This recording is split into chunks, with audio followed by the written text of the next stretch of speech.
Well,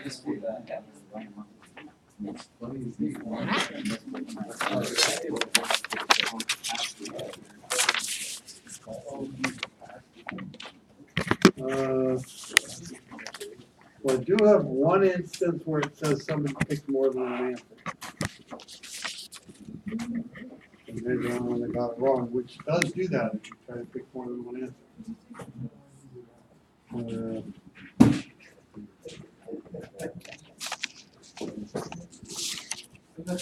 Oh, yeah, you guys fall it out every time. I don't know what it is. I teach you everything and you still don't skip, right? Oh, yeah. 20. All right, one. Several were only one person got it wrong. Electrical terminals for most aircraft applications. Typically, don't we want for electrical wire terminals? Typically, don't we want a ring with a locking hardware, screw with a lock washer, stud with a nut with a lock washer, or something like that? Okay, two, the generator is equipped with a vibrator type regulator. The actual time the regulator points remain open, obviously, is going to depend upon how much the generator is being loaded. Okay. Three, yeah, a couple of people would have to see. What is the cause of generator brush arcing?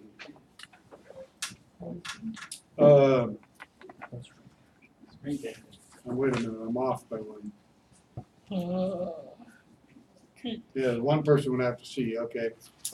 Yeah, wouldn't that be low spring tension? Would carbon dust particles really cause arcing? Wouldn't that actually help conduct current? Yeah, it's a lubricant, isn't it? Acts as a conductive lubricant, right?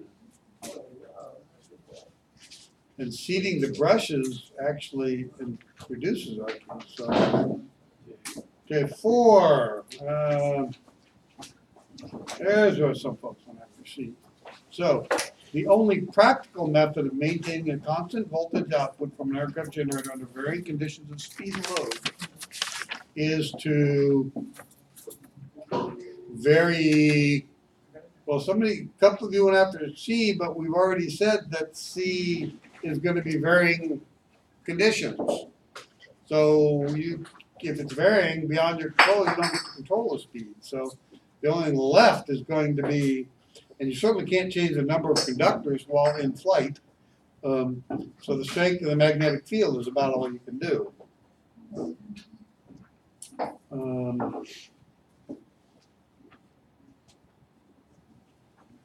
Five, okay, so a bunch went after C.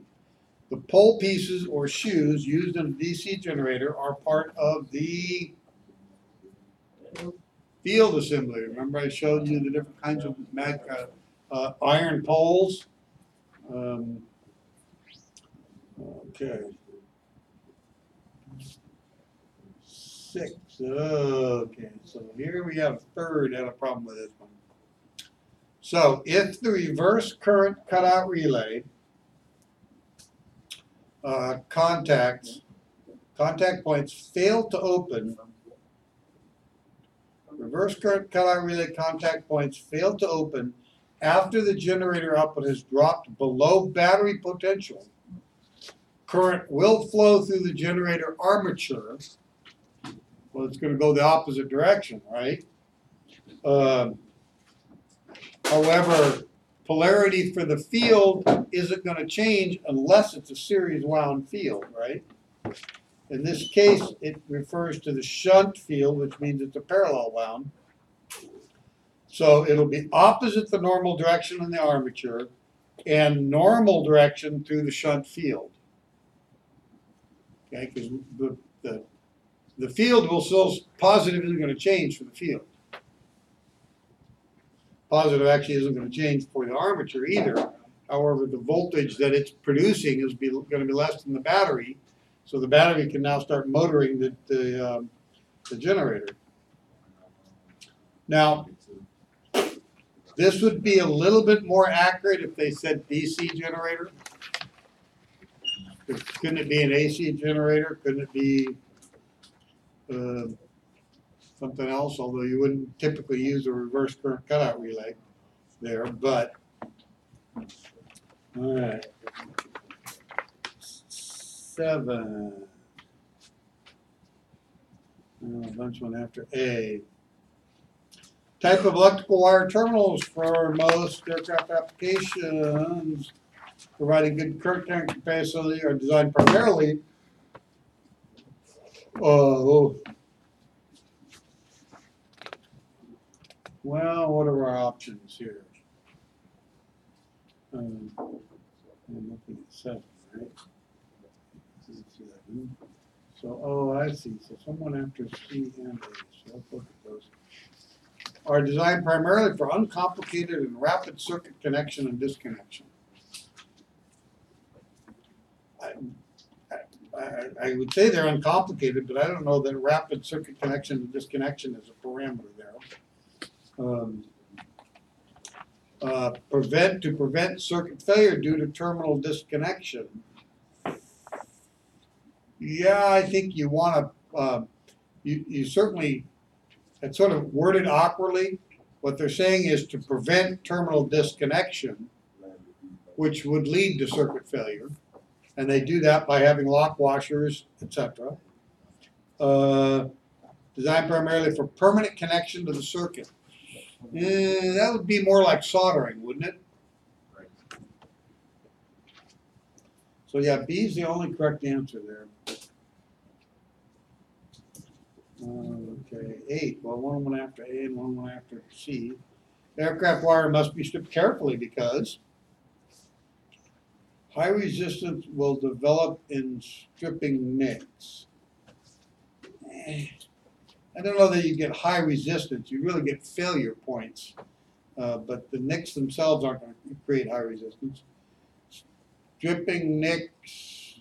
Again, nicks don't necessarily cause short circuits in and of themselves unless the wire breaks. So individual strands will break easily after being nicked. That is definitely a true statement.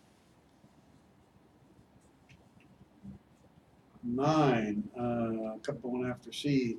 An ammeter in a battery charging system is for the purpose of indicating, doesn't the ammeter in a battery really tell you what the battery is doing relative to the rest of the system?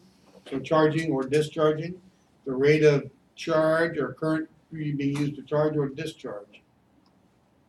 A and C would be true if it was a load meter, right? Where the shunt was between the generator and the bus.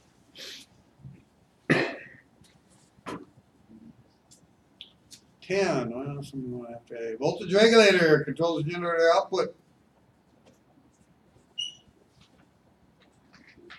Somebody picked A. Introduce a resistance in the generator to battery lead in the event of an overload. Well, no, it might do that, but that's not how it controls the voltage output. It varies the current flow to the generator field coil.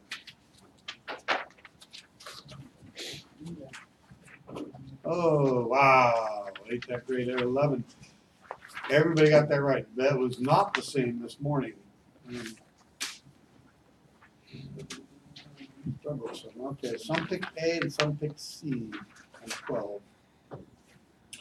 When a diode is checked for an open circuit or a short circuit, it should be, what is a diode that has a short circuit? What does that look like? Doesn't it have, it should have infinite resistance in one direction, okay, and 0.7 volts of drop or resistance in the other direction. So if it's shorted, it probably there's no resistance either way. All right. So when a diode is checked for an open circuit or short circuit, it should be, well, if it's in the circuit, you're probably going to have a parallel path, so it's not going to be a very good reading. But probably does need to be disconnected from the circuit.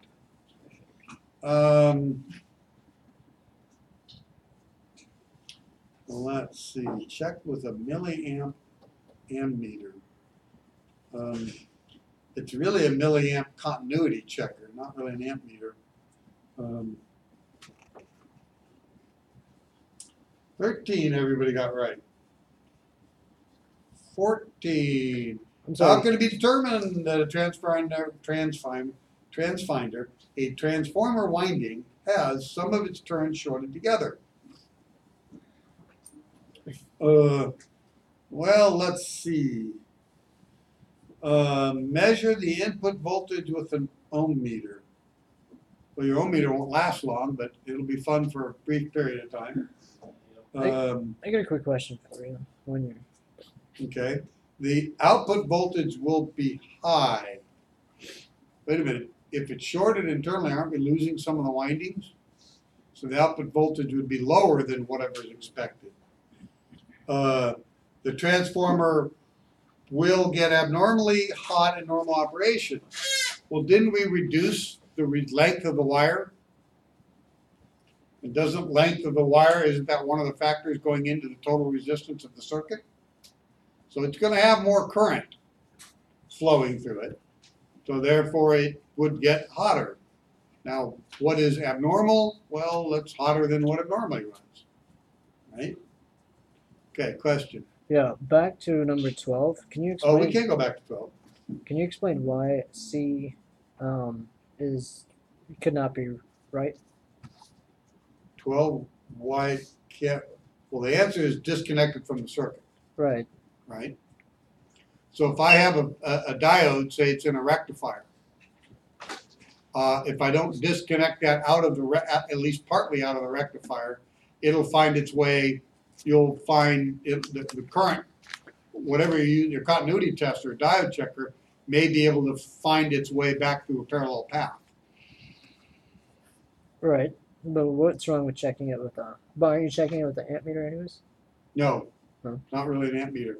Continuity checker or diode checker. It's not really an amp meter. You are putting some voltage through it, but you're looking for continuity, which would be ohms. That's right. Okay. Okay.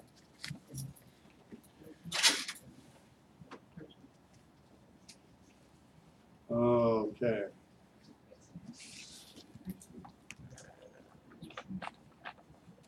Did I must have jumped. Oh no, I did because everybody got that one right. Guess nobody wants to get shocked by a capacitor. Okay, so 15. Few went after B. So let's look at that. For general electrical use in aircraft, the acceptable method of attaching a terminal to wire is by crimping. Now, there is nothing wrong with a small amount of solder and a little bit of heat shrinking, depending on the environmental conditions. Know, though, that if you solder it, you're going to get a little bit of soldering happening inside the wire away from the connector, just because the tinning of the wire will cause it to fuse together a little bit. If the wire is very secure, no big deal. Soldering does seal it and prevent, as well as putting heat shrink on there, which will help. But it's not certainly not required anywhere. And in typical, the typical method is by crimping. That said, there are many connectors that the only way you attach them, like the big Canon plugs, you attach by soldering. Okay? You connect all the wires to those terminals by soldering. So 15 is sort of a wonky question. So I have to figure out what is typical. 16, someone after B and someone after C. Look at all those numbers. Wow, okay. So let's see. Well, whatever 3 is, it's probably not very important. Let's see if we can weed a few of these out. So which of the following factors must be, must is a pretty strong word, taken into consideration when determining the wire size to use for an aircraft installation? Is the mechanical strength a must? Well, no, because there are other ways to make up for that. So I could use a very light gauge wire in a conduit or something else. So the mechanical strength really isn't all that important. So that rules C out. Allowable power loss, yep, that's certainly gonna be important. Ease of, well, we don't care about ease of installation because it's not in any of the detractors. 4, resistance of the current return path through the aircraft structure. Well, that isn't part of the wires you're working on, right? So 4 doesn't have anything to do with the current wire you're trying to evaluate. So that rules both B and C out. So we don't even need to go anymore. A is the most correct answer.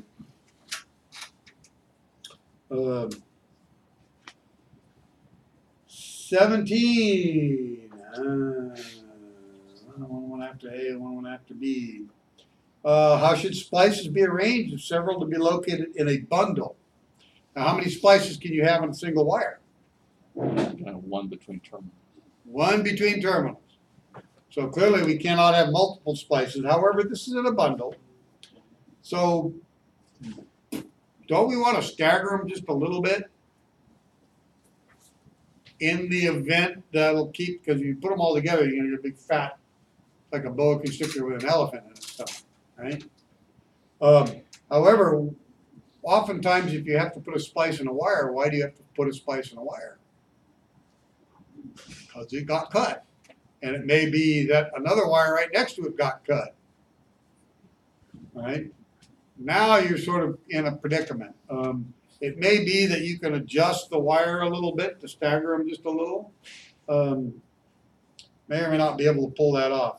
If you can't, it's probably a better idea to take and replace both wires. 18, oh dear, all right, so 41% had a problem with 18. So let's see, there's 6 went after A, 3 went after B, and 13 went after C. So the voltage output of an alternator may be regulated by controlling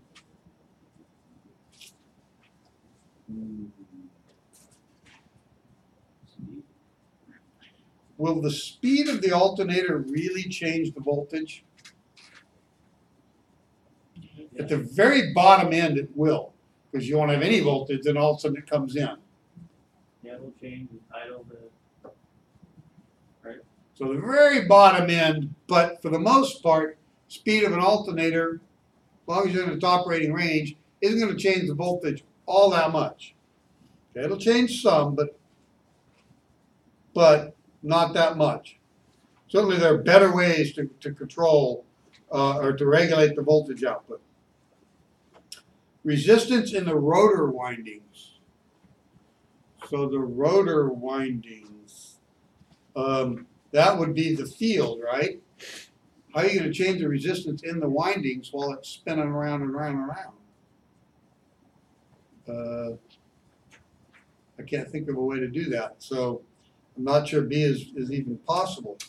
The voltage output to the DC field, that would be the most likely answer.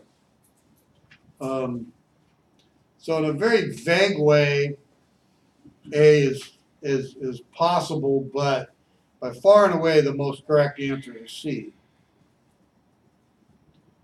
And I'm not entirely sure why some of you picked B, because I don't know how you would do that in a practical. So A could be right.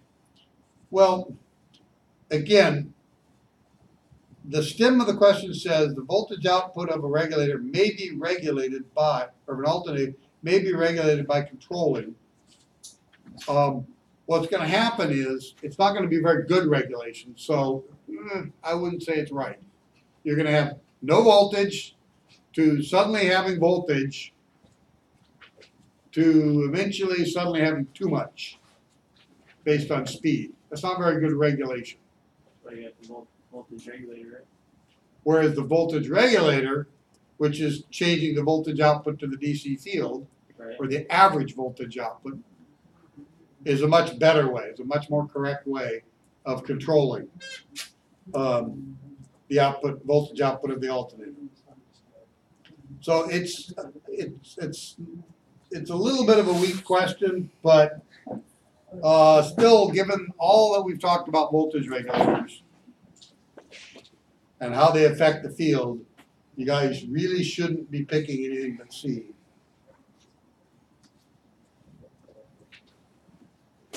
All right, 19. Grounding is electrically connected in a conductive object. Grounding is electrically connecting a conductive object to the primary structure, or to a primary structure. One purpose of grounding is to, well, let's see, do we really want to allow static charge accumulation? And if we provided a very good conductive path, how would it accumulate? So A is, if we ground it, A is exactly, that's what we would prevent from happening. So allow is sort of backwards. C sort of does the same thing, prevent current return paths. Well, no, it allows for current return paths. B, on the other hand, prevent the development of radio frequency potentials. What would radio frequency potentials come from? Vibrations, Yeah, antennas. antennas. That has anything to do with grounding, connecting conductive objects to a primary structure.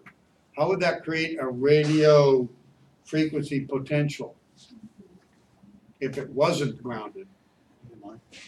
EMI.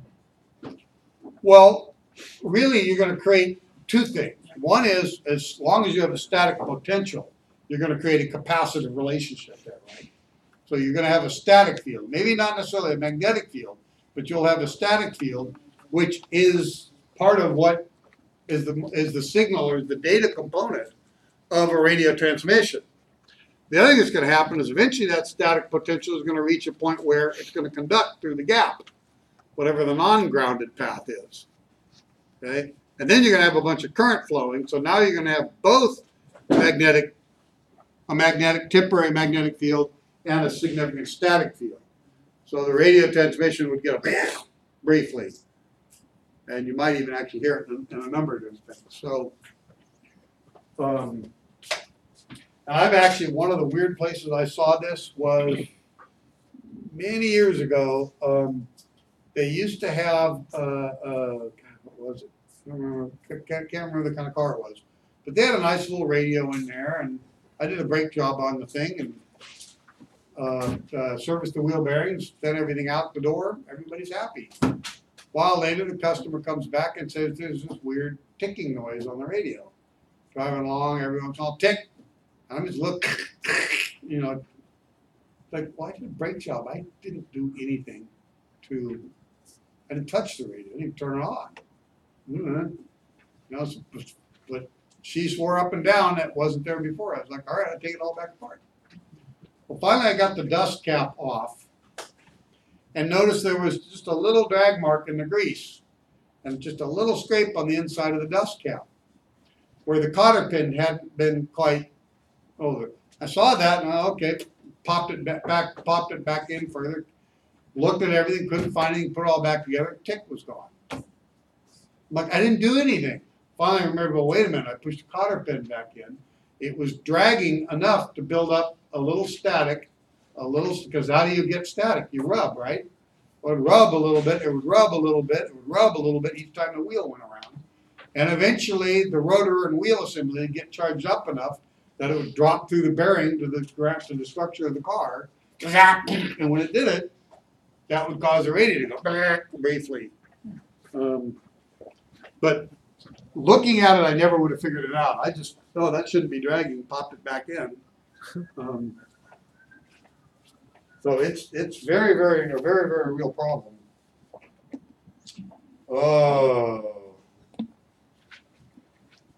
Oh, you guys got suckered by me. Yeah, you did. Yeah, you all got suckered by me. Everybody? Everyone got it. Not everyone. 18.2% of you, or 4 of you, got it right. Okay. Aircraft fuse capacity is rated both in volts and amps. Okay, now, most of the time, they'll say 250 volts. Amps right here. I added one. That's more correct. If you look on the fuse, you will see. I'll go pull them out. Want me to go pull a fuse out? It'll say, most of the time, it's way higher than anything you'd use. But they still put a value, 125 volts, or 250 volts, or some value in voltage, and then amps. But they are rated in both. Why do they have to rate them in volts as well?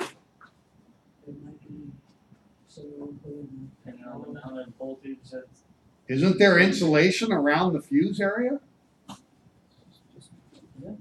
Yeah, there's glass or plastic or whatever. So if I put a 125 volt fuse in a 440 volt holder, could the current blow through the insulation and short the ground? Yes. Absolutely. They are rated in volts and amps. Okay, it's right there on the box. Even says it on the side of the fuse. Just because the FAA doesn't know what they're doing and created an answer that's incorrect. You can't answer the question otherwise. C is correct. A is correct. There's no other way to answer it unless you add a D for volts and amps.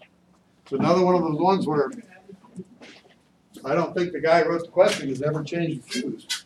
Well, when you ask for a 5 amp fuse, you don't ask for a 12 volt 5 amp fuse or a 24 volt 5 amp fuse. When I go It's looking higher at than- fuses, the I rating for always any check voltage is voltage. gonna be higher you're ever gonna see in an aircraft. Again, rating is in voltage and amps, and you guys should understand that. Anytime we do something, any kind of component like that, we've got to make sure both the voltage and the amp. That's why I've talked extensively about insulation and the voltage carrying capacity of any device. Okay. I'm not giving it. You guys should. It ain't gonna happen. I'm feeling cranky. When you buy a fuse though, it says like 250 volts. Okay. For a 3 amp fuse. Okay, and if you bought a 125 volt fuse and stuck it in on the lathe, what would happen? Because I can buy one that'll fit right in there. What would happen? It would blow out. Not necessarily, but it might eventually, particularly if I hit some spike or loaded the lathe down or something, it might, instead of blowing the fuse out, it might actually arc through the side of the fuse. Was it a power rating then? For No, remember, the voltage capacity in a static component like that, not a motor, is telling you the quality of the insulation. So an easier way to see this is in a capacitor. Okay, in a capacitor, that dielectric that sits in there, it can only withstand so much voltage. Otherwise, a lightning bolt can go right across it, right? Okay, so there it makes a little bit more sense. But the same thing is true. The voltage carrying capacity, if you buy a wire, there is a voltage carrying capacity for any wire. Does not matter, it'll say it right on the spool.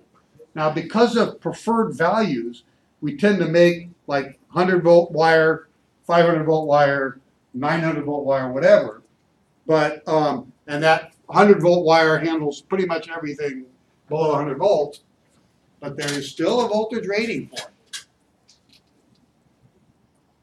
Oh.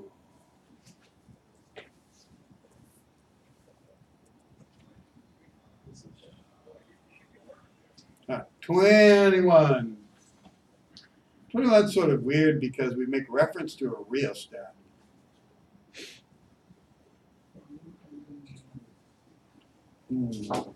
What's the difference between a rheostat and a potentiometer?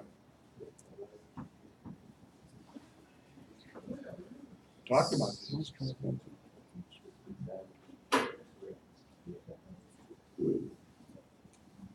A rheostat is technically a variable resistor. Potentiometer is technically a voltage divider.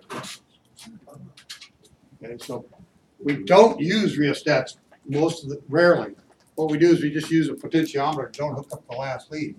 So a potentiometer is a resistive track with an arm that goes across and resistance changes. Or excuse me, a rheostat is that. A potentiometer goes like this, and you have an arm, so you have 3 leads. So I can voltage divide and vary the voltage division from here to here and here to there. Now, if I want to use it as a rheostat, I just don't hook this up. Right? But that's why they, you know, it's easier just to make everything a potentiometer and don't use that last lead if you don't need to. So 21, that was, so 21, yeah, when adding a rheostat to a light control circuit, the light intensity, to control the light intensity, it should be, well, I like B, that's pretty cool. Should be in series parallel with the light switch. I don't even know what that is, but it sounds pretty cool. Should it be in series with the light? If it's in parallel, all it's going to do is kind of get the rheostat to come high. Yeah, I think that works. And by the way, will the rheostat cause the circuit to use more or less power? It depends on the position. It's not as efficient, but Maybe less, was it? Remember, the rheostats, Controlling the variable. as we come this way, it's going to increase the resistance here. But as we increase the resistance, the voltage drop, some of the voltage drop occurs here and some across the light bulb, which means its resistance is dropping radically. Okay? Because its resistance is dependent on how hot it is. So there's going to be a period there where as I'm coming back, it's actually using more and more and more current, and then it'll pretty soon start using less and less current. Okay. I don't know what that value is. It's going to vary depending on voltage and how the light bulb is made.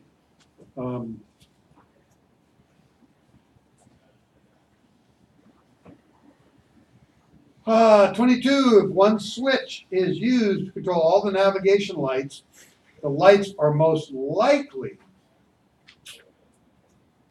Well, do we really want the Christmas tree effect here? One bulb goes out, they all go out.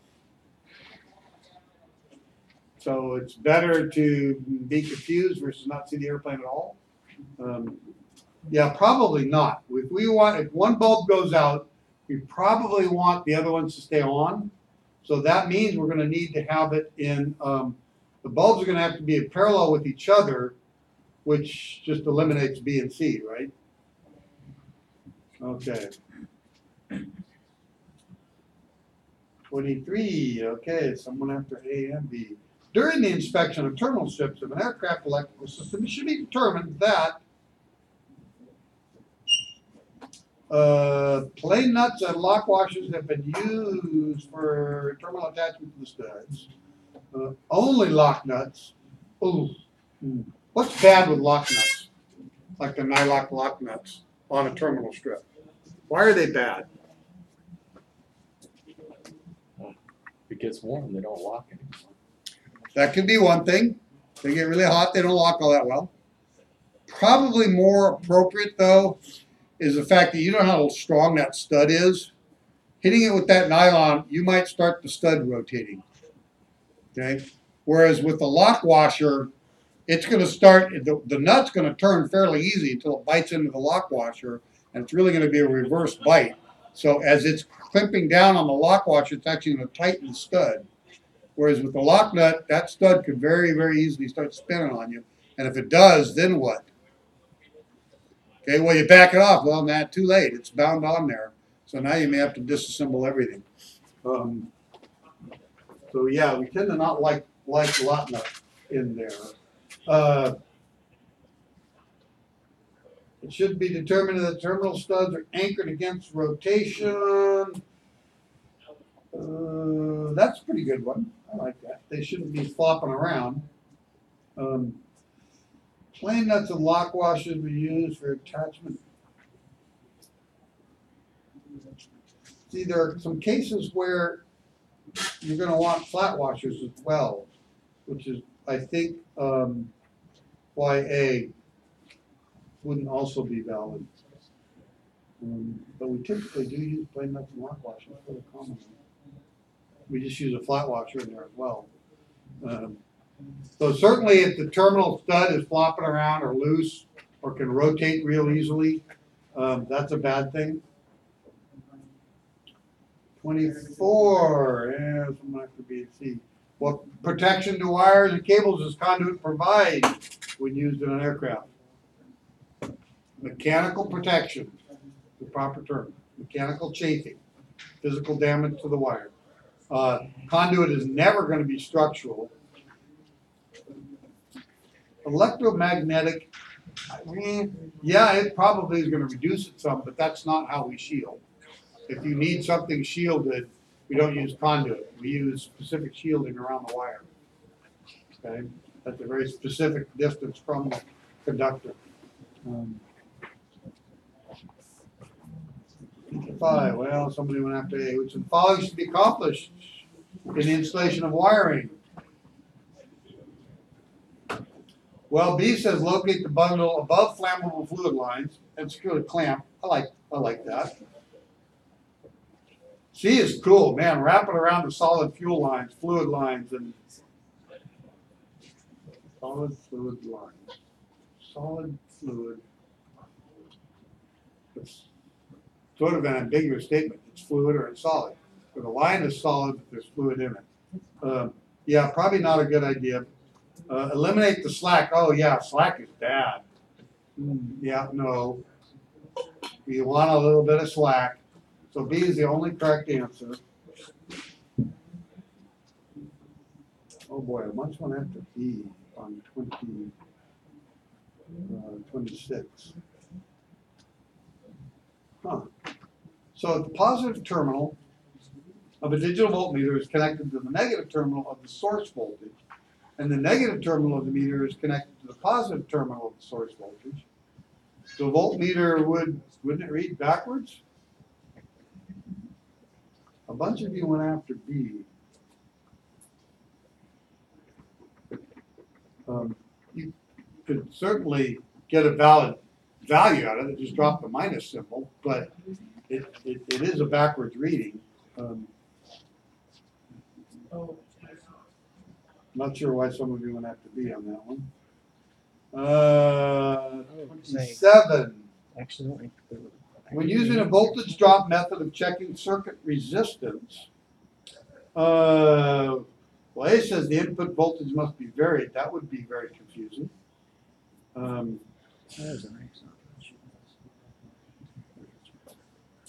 The output voltage must be maintained at a constant value.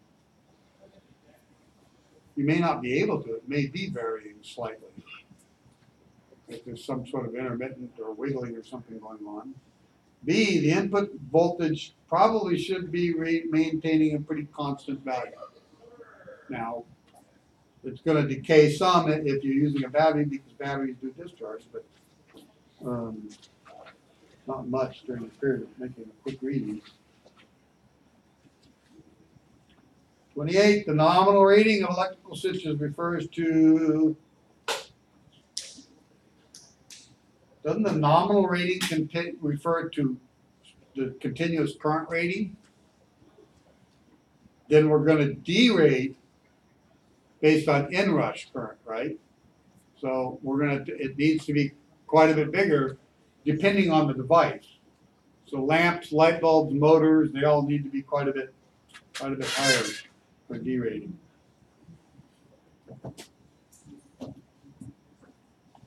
When it comes to electrical switches, do we rate them in voltage and amps? Yes. I'm going to let you guys guess.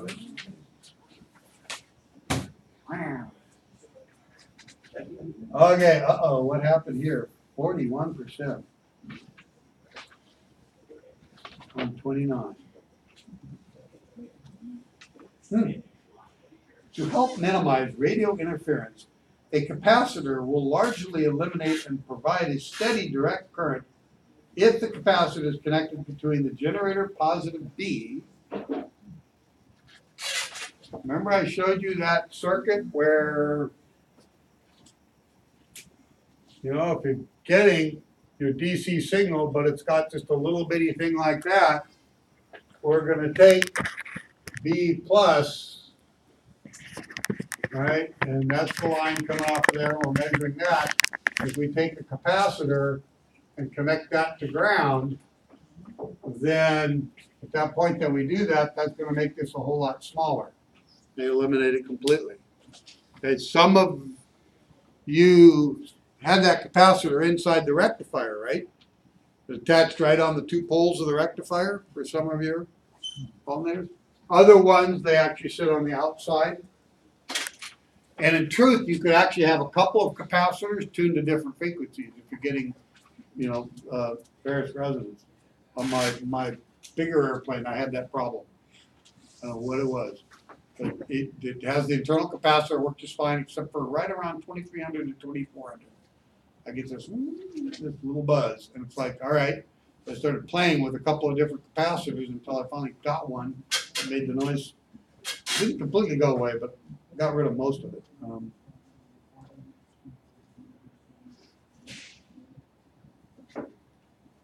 30. Now someone have to see. The primary considerations when selecting electrical cable size are well, let's see. So someone have to see system voltage and cable length. I don't know. Primary current carrying capacity and the allowable voltage drop. I would buy into that one. That's pretty good. The voltage and amperage of the load.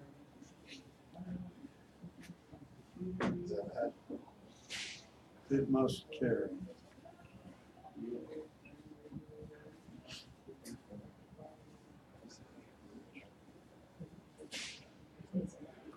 I'm not sure. I'm not sure those are different. So that's essentially saying the power of the load it must carry, right? So that would be a primary consideration. However, B is more comprehensive, that it gives you both current carrying capacity and the voltage drop. Okay, so I think B is more correct. That's why the FAA goes that route. I'm just trying to explain it. C is a pretty awkward stem. All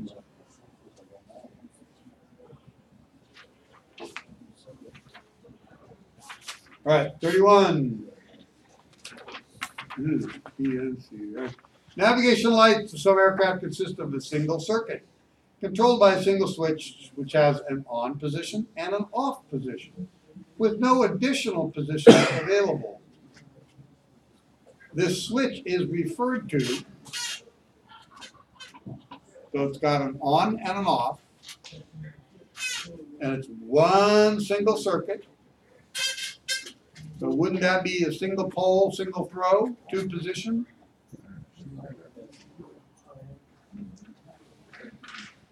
Okay. So electrical circuits are protected from overheating by means of, well, not thermocouples, not shunts. That would be fuses. Somebody picked a thermocouple. 33. How does the routing of coaxial cables differ from routing of electrical wiring?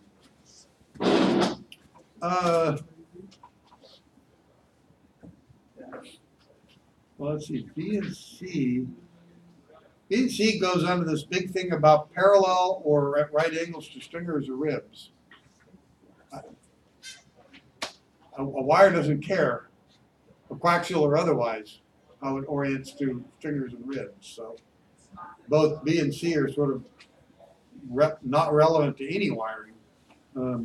They certainly should be routed as directly as possible. There's an exception to that.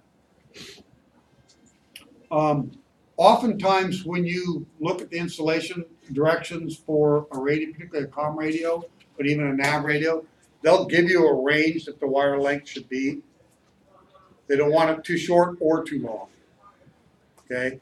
Remember, we talked about the standing wave ratio. When you send a signal out and then it reflects back. If you get it too short or too long, you'll start negating the signal strength. Okay? So you want it as direct as possible, with as few turns as possible, but you may have a situation where, you know, radio's there and antenna just is pretty close by, where that's too short. You may need to take, for the low frequencies that we use, you may need to take and put a very large loop of coaxial cable in there. Usually it's not a problem, but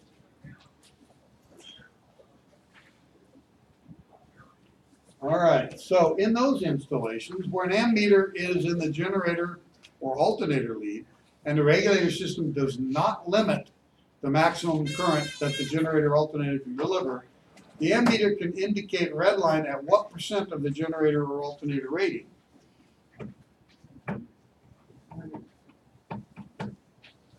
Wouldn't it be 100%? Now, the regulator system doesn't limit the maximum current. That's possible on a generator. On an alternator, it would do it just because it doesn't. So yeah, 34 would be A. 35, a bunch went after B. So what kind of switch you would install in a single wire circuit that required the switch to be manually held in the on position? Okay, manually held. So it's a single circuit. So that means it's going to be single pole.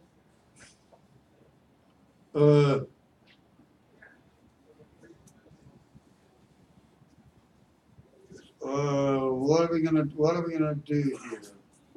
So single pole, single throws, single position. Let's see. I don't even know what that is.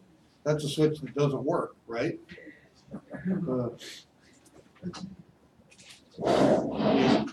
Single position means it doesn't go to two positions, right? It's not a switch.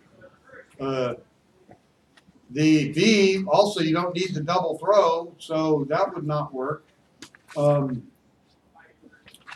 C, single pole, single throw, two position, and normally open.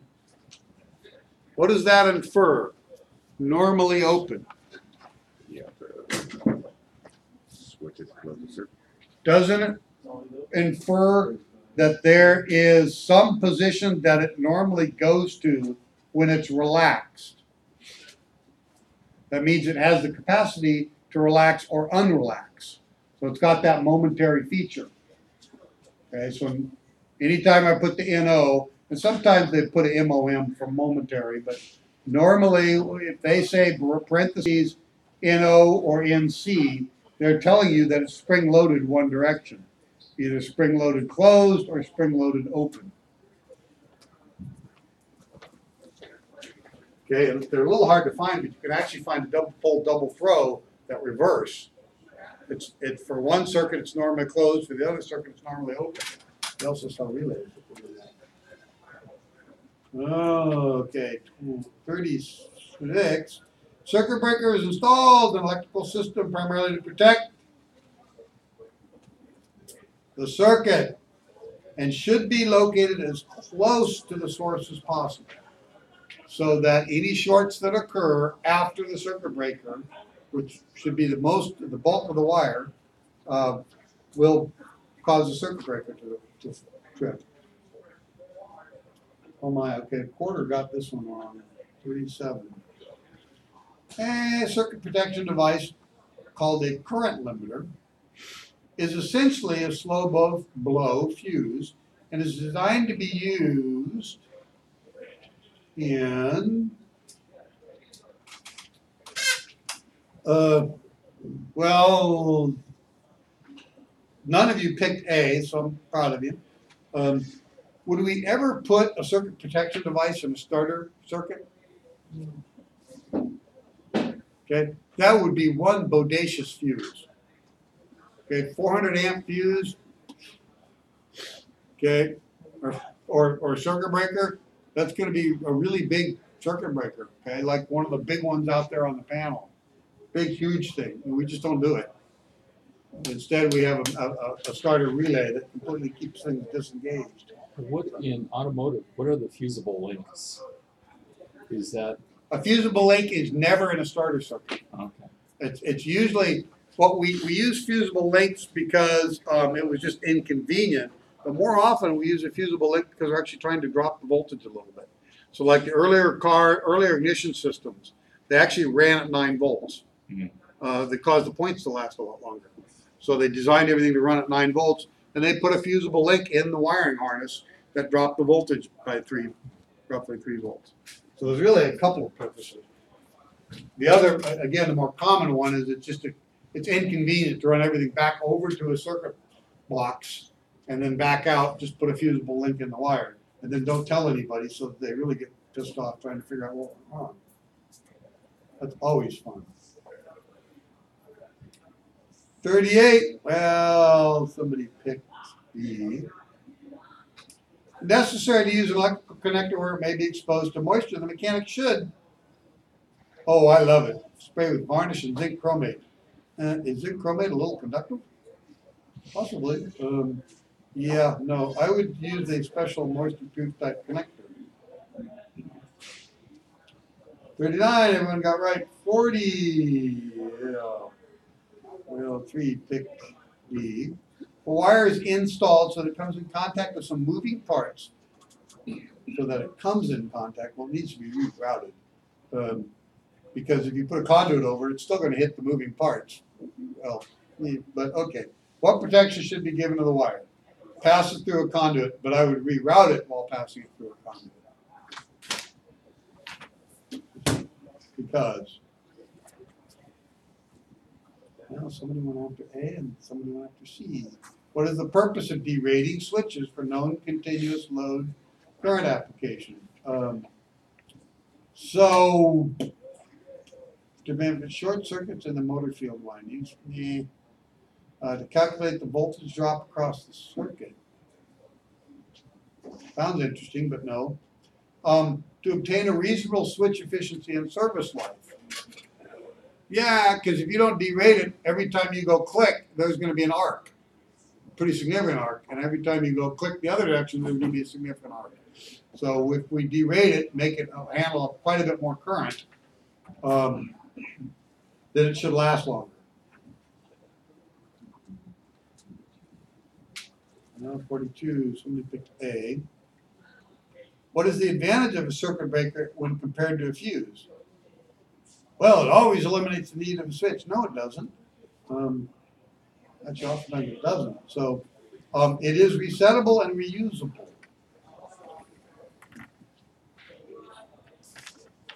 So with respect to resettable and reusable and or using a circuit breaker, is it allowable to use a circuit breaker in a situation that the pilot doesn't have access to it?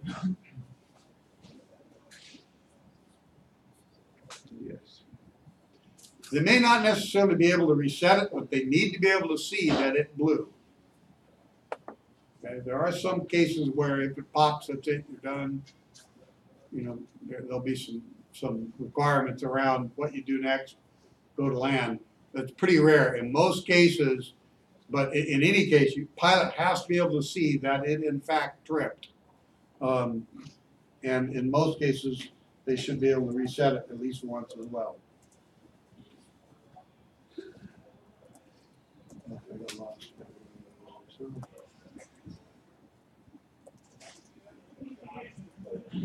I lost where it was. Automatic reset. Oh, that's octave. So now 43. Everybody got right. 44. In aircraft electrical systems, automatic reset circuit breakers. Again, nothing automatic there. Right? Pretty much, because the pilot doesn't know what's happening at that it's automatically resetting. We want the pilot to know, even though they may not understand what they're seeing, they should at least be aware. All right, so 27% struggled with this one. Most went after B. A certain switch described as a single pulse double throw switch. The throw of the switch indicates the number of, isn't it the number of directions the pole can go? So I could pick light A or light B, right? Okay. So the throw says how many different things can be activated. The pole says how many leads coming in. 46, when considering the alteration, the criteria upon which the selection of electric cable size should be based are current carrying capacity and voltage drop. We've already sort of had that question.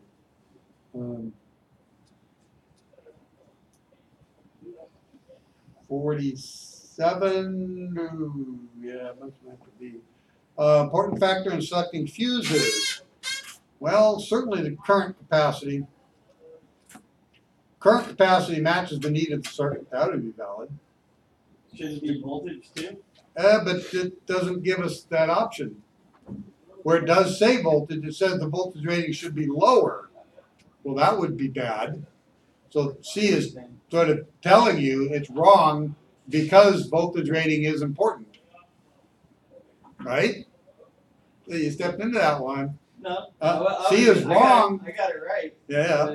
But C I'm is just wrong saying because it's clearly Since saying fuses are rated in volts and amps, they are. and an important factor would be knowing the voltage too. So It would be, but that wasn't given. no, it wasn't. And well, it was in the form that C is wrong because it said it backwards. 48, everybody got right. 49, ooh, that's one after B. The voltage in an AC transformer secondary. I'm still trying to Oh, get okay, that. The voltage in an AC transformer secondary that contains twice as many loops as the primary will be going to be greater, but the power has to remain the same, so amperage has to go down, right? So wouldn't that be C? Okay, a bunch of you went after B. I'm not sure why.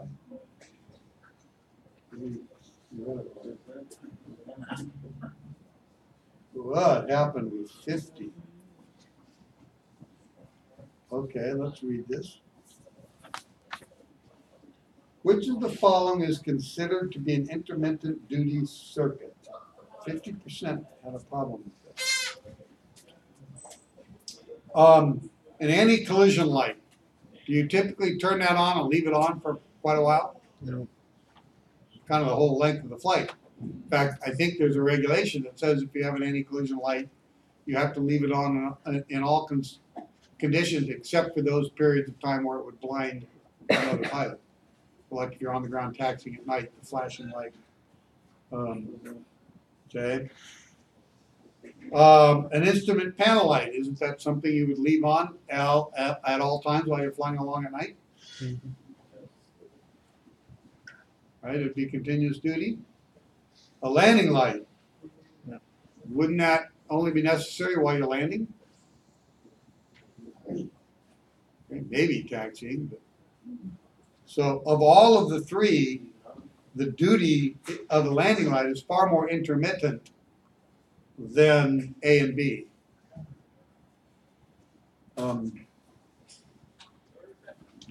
Anti-collision light circuit. I think some of you picked that because the anti-collision light could be flashing. Yeah. That's what The I- problem is the power is constant Okay. to the anti-collision light. It's charging a capacitor, kapow. Charging a capacitor, so the circuit power is constant. Or if the anti-collision light is a rotating beacon, it's constant. Right? Both of those are anti-collision lights. But in an intermittent duty cycle, doesn't it, like, at certain time on, a certain time off? Or I'm just saying. screw. I agree, it's bad. I would have picked something other than a landing light, I would have picked like a landing gear motor, Yeah, Oh, yeah. that would be better. But of the three comparatively, the landing circuit light it's not something you leave on the entire flight typically. Now, my guess is most landing light circuits, you could leave them on continuously. Bulbs would wear out quicker and, you know, you're wasting fuel. But relative to the other two, again, it's not a great question, but C is the most correct answer. All right. Need it back the way it was. Congratulations. Let's, Thank you very much. well, I ran a little over, so let's see. How about we come back at, say, 20 after?